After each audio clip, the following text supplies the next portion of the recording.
Asai. Oke, assalamualaikum warahmatullahi wabarakatuh. Waalaikumsalam warahmatullahi wabarakatuh. Bagaimana kabarnya hari ini? Alhamdulillah luar biasa baik. Sudah sarapan? Sudah. Oke, baik. Siapa yang tidak hadir hari ini? Hadir. Hadir semuanya ya, alhamdulillah. Tepuk tangan untuk semuanya. Oke, sudah siap menerima materi pelajaran hari ini? Sudah. Oke, sebelumnya kita akan melaksanakan praktis dulu ya.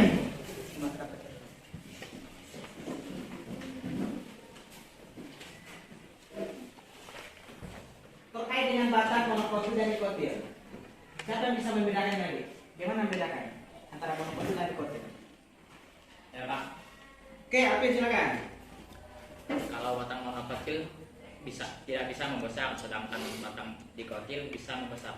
Kalau batang monokotil tidak bisa membesar, kalau batang dikotil bisa membesar ya. Oke, tepuk tangan untuk. Oke. Nah, kira-kira di bagian mana dari tumbuhan yang terjadi pertambahan volume dan pertambahan tinggi? Ada yang tahu? Kira-kira? Nah, silakan. Pada bagian batang. Bagian batang itu kan ada batang tinggi ya. Oke, batang. Yang lain selain batang mungkin ada jawaban yang lain. Saya Pak, Alfi, silakan deh. pada bagian daun. Daun. Maksudnya daun ya, daun bertambah tinggi daunnya ya. Betul. Berarti ada dua versi ya, ada batang, ada daun. Yang lain gimana? Mungkin ada yang jawab akar. Ada jawab akar?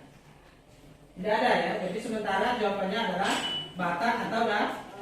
Tujuan pelajaran kita pada hari ini adalah nanti setelah kalian berdiskusi dengan menggunakan media kartu, ada media kartu nanti ya, media kartu. Nanti kalian bisa menjelaskan jaringan penyusun meristem, jaringan meristem dan jaringan dewasa atau jaringan permanen.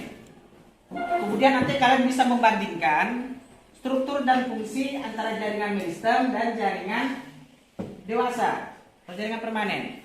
Nah, yang terakhir, setelah melalui diskusi secara kelompok dan dengan menggunakan kartu, kalian nanti bisa menyajikan hasil identifikasi dari jaringan meristem dan jaringan dewasa. Baik, untuk lebih menantang, maka ada satu permasalahan yang perlu dijawab nanti ya. Permasalahan. Pohon kelapa dan pohon palem termasuk monokotil atau dikotil? Monokotil. Oke, monokotil ya. Monokotil. Nah, tadi yang disebutkan adalah temannya tadi, kalau nggak salah si Alvin ya, menyebutkan bahwa kalau batang monokotil tidak bisa membesar. Nah, kalau kalian lihat, kalau batang pohon kelapa dan palem besar nggak batangnya? Nah, besar ya. Nah, kira-kira apa yang bisa menyebabkan batang itu besar? Nah, itu yang akan dicari nanti permasalahannya nanti di dalam materi ya. Setelah mempelajari materi ini. Kelompok mulai dari sekarang, silakan.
Dibagi tugasnya, ada membaca tentang ini, pengertian, fungsi ya. Kalau ada gambar, perhatikan bagian-bagiannya ya. Tahu nanti ini ada di dalam kartu ya.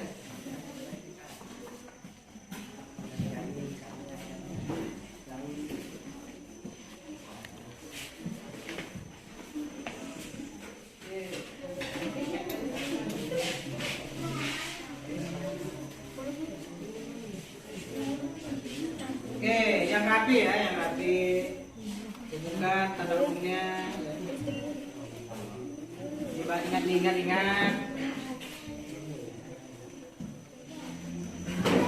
Oke, betul semuanya ya.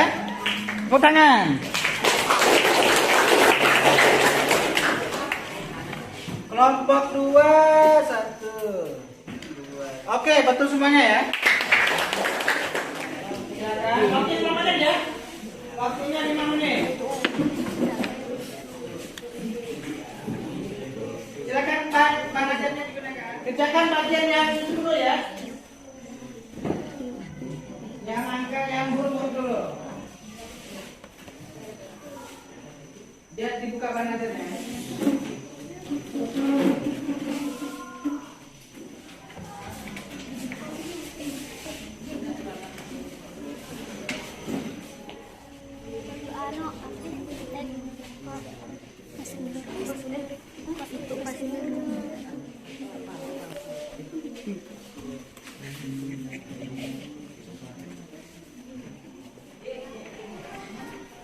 Nomor 3.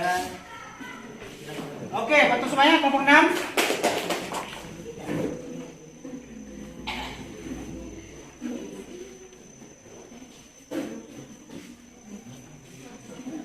Bahan ajarnya dulu dibaca, sesuaikan. Oke, ya bahan ajarnya baca. Lalu ditulis satu kelompoknya pasti.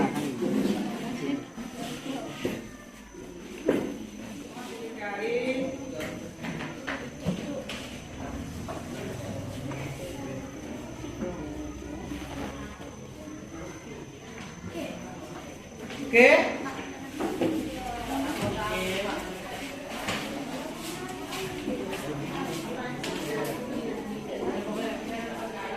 Yang primordial ya.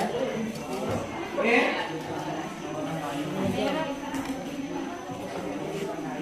Bagi dua kan? Sedikit saja bagaimana. Dan kan ada gambarnya menyerupai apa kan kalian?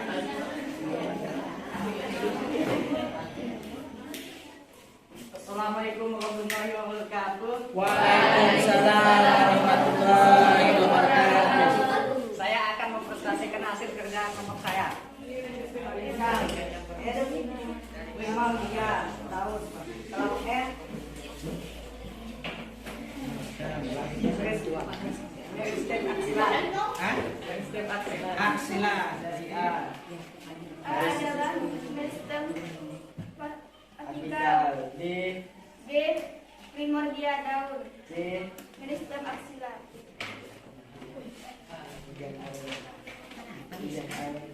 Akan diulas bulat. Bagian D. Baik, silakan dari kelompok 1. Silakan kelompok 1. Silakan. Assalamualaikum warahmatullahi wabarakatuh. Waalaikumsalam warahmatullahi wabarakatuh. Menurut kelompok kami, mengapa pohon palem dan kelapa bisa membesar? Karena adanya aktivitas plum dan silem. Aktivitas plum dan silam. Itu plum dan silam jaringan apa? Rambut. Jaringan pengangkut. Oke, tepuk tangan.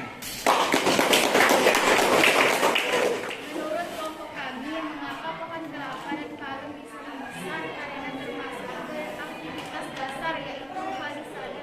Menurut kelompok kami, mengapa pohon kelapa dan pohon palem bisa membesar? Karena termasuk ke aktivitas dasar yaitu palisade dan bunga karang. Menurut kelompok kami, mengapa pohon palem dan kelapa bisa membesar? Yang menyebabkan dia membesar mungkin karena adanya jaringan pengangkut, yaitu adanya aktivitas silam dan plum. Menurut kelompok kami, mengapa pohon palem dan kelapa bisa membesar? Karena jaringan dasar, yaitu aktivitas palisade dan bunga karang. Menurut kelompok kami, mengapa pohon palem dan pohon kelapa menjadi membesar? Karena ada jaringan pengangkut dan ada aktivitas plum dan silam. Menurut kelompok kami, yang mengakibatkan pohon kelapa dan pohon palem bisa membesar adalah karena aktivitas dari jaringan pengangkut, yaitu silem dan plum. Silam dan plum. Oke. Sekian dari kelompok kami. Wassalamualaikum warahmatullahi wabarakatuh. Waalaikumsalam warahmatullahi wabarakatuh. Oke, kita sampai kepada tahap akhir. Yang pertama adalah kesimpulan ya. Untuk kesimpulan kita. Baik. Dari awal sampai akhir kita telah bicara tentang jaringan meristem dan jaringan dewasa. Oke. Jaringan meristem. Apa itu jaringan meristem? Jaringan yang aktif membelah. Oke, tangan dulu ya. Jaringan meristem. Ada berapa macam jaringan meristem? Ada dua. Apa itu? Primer dan sekunder. Oke, jaringan dewasa. Jaringan yang tidak aktif membelah. Karena dia sudah dewasa, maka dia berhenti membelah.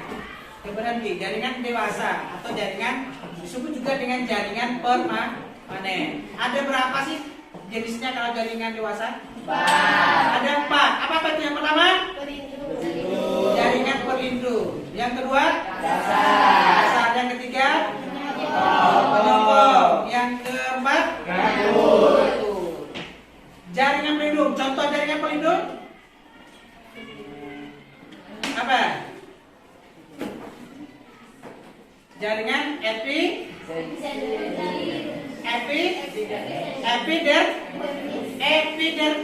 Itu jaringan yang paling luar. Jaringan paling luar. Yang nanya kenapa oleh kita kan jaringan paling luar itu adalah jaringan epidermis atau jaringan pelindung. Yang kedua jaringan dasar. Contoh jaringan dasar. Palisade dan bunga karang. Jaringan palisade dan bunga karang. Jaringan penyokong. Kolenkin dan sklerenkim. Kolenkin dan sklerenkim. Oke, jaringan kolenkin dan sklerenkim itu jaringan penyokong. Penyokong itu jaringan penguat. Tanpa yang penyokong mungkin dia lemah. Yang terakhir jaringan penyangkut. Apa jaringan penyangkut? Flom dan sila. Oke, jaringan flom dan sila. Fungsi flom, apa fungsi flom? Mengangkut hasil. Mengangkut hasil fotosintesis. Karena fotosintesis kan terjadi di daun. Makanya dia ngangkutnya dari mana? Dari daun ke seluruh tubuh tumbuhan, ke batang, ke akar dan segala macam. Kan mengangkut hasil. Kalau silem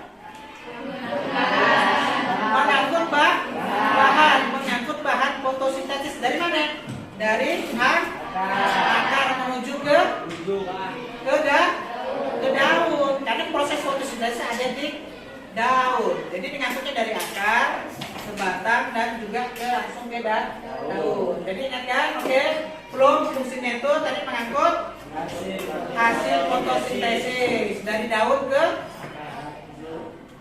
seluruh tumbuhan. Kalau silem mengangkut bahan apa?